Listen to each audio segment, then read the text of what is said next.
काही लोकांनी एक फेक नॅरेटिव्ह बिनविरोधच्या बाबतीमध्ये पसरवण्याचा प्रयत्न केला आणि काल सुदैवाने कोर्टाने कालच त्यांना एक दंडनीत चपराक लगावलेली आहे आणि त्यांना दंड देखील ठोठावलाय। आणि आज आपल्याला जो उत्साह दिसतोय की जनता देखील आज त्यांना दंड ठोठावेल असं मला वाटतं। कारण आपण जर उत्साह लोकांचा बघितला तर लोक बूथवर येऊन स्वतःचं नाव शोधतात, नाही मिळालं तर दुसऱ्या बूथवर जातात। पण लोकांमध्ये अतिशय उत्साह आहे।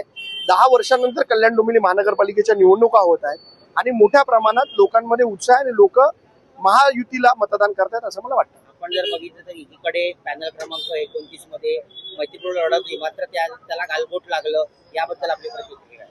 नाही, अशा घटना व्हायला नको। या घटनांचं जेवढा निषेध करावा तेवढा कमी आहे। दोन्ही बाजूंनी सामंजस्यपणा दाखवायला पाहिजे।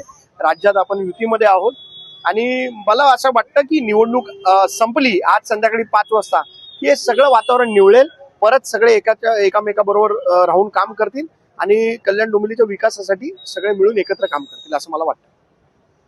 आपल्या प्रभागात एक उमेदवार आहे, कसा रिस्पॉन्स मिळतो? नाही, लोकांमध्ये अतिशय उत्साहाचं वातावरण आहे। आम्ही तीन लोक जरी बिनविरोध झालो असलो तरी आमचे जे उमेदवार आहेत रसिका पाटील यांच्यासाठी अतिशय उत्साहाचं वातावरण आहे। आपण बघत असाल तर आमच्या बूथवरच प्रचंड मोठ्या प्रमाणात गर्दी आहे आणि लोक स्वतःहून येऊन आपली नावं शोधून मतदानासाठी जात आहेत आणि आनंदाचं वातावरण लोकांमध्ये आहे।